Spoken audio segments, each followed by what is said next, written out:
Truck चालकांना दिलेल्या आश्वासनाप्रमाणे वाहन चालकाच्या बाजूने हिट अँड रन प्रकरणाशी संबंधित तरतुदीची अंमलबजावणी न करण्याचा निर्णय सरकारने घेतला आहे।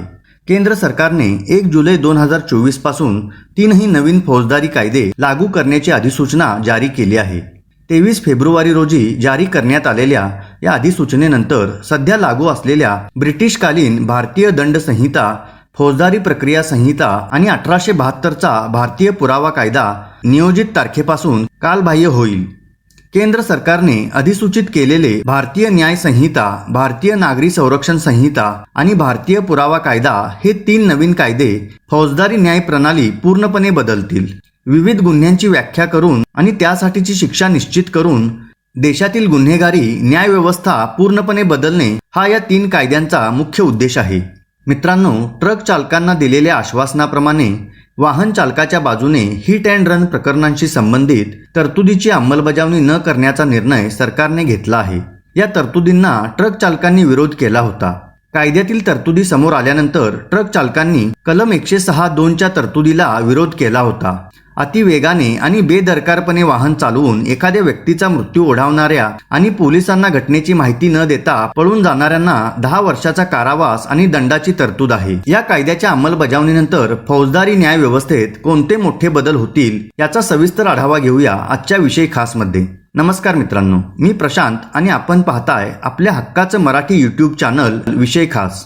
मित्रांनो, कोणते कृत्य गुन्हा आहे आणि त्यासाठी कोणती शिक्षा आहे हे भारतीय न्यायिक संहिता ठरवेल। IPC कायद्यात 511 कलमे होती, तर नवीन BNS मध्ये 358 कलमे असतील। नव्या कायद्यात 21 गुन्ह्यांचाही समावेश करण्यात आला आहे। तसेच CRPC मध्ये 484 विभाग होते, तर भारतीय नागरी संरक्षण संहितामध्ये 531 विभाग असतील। नवीन कायद्यात CRPC ची 177 कलमे बदलण्यात आली असून 9 नवीन कलमे जोडण्यात आली आहेत। नवीन कायदा लागू झाल्यानंतर 14 कलमेही रद्द करण्यात आली आहेत। अटक, तपास आणि खटला चालवण्याची प्रक्रिया CRPC मध्ये केली जाते।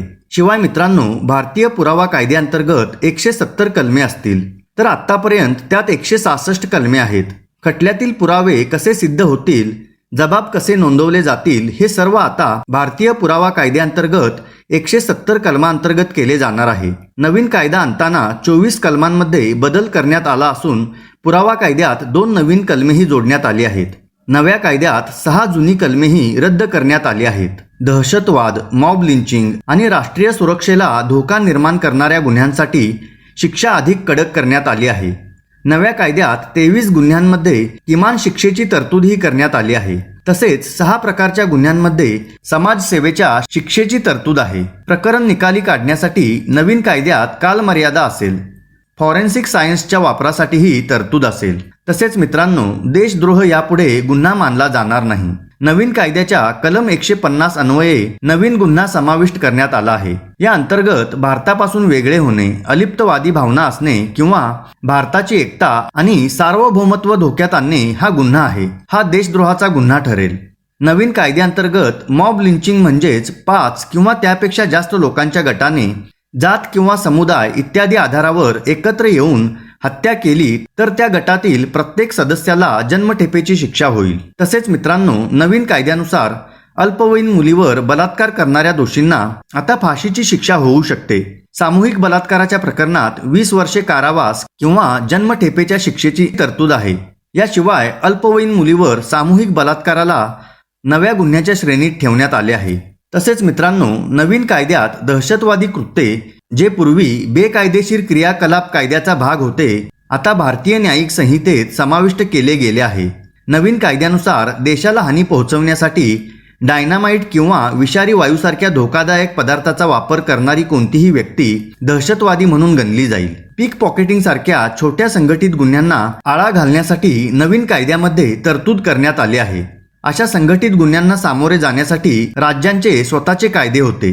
तर मित्रांनो, या 3 कायद्यांबद्दल आपल्याला काय वाटतं, आपली मते कमेंट करून आम्हाला नक्की कळवा व अशाच माहितीपूर्ण व्हिडिओचे अपडेट मिळवण्यासाठी विषय खासला नक्की सबस्क्राईब करा।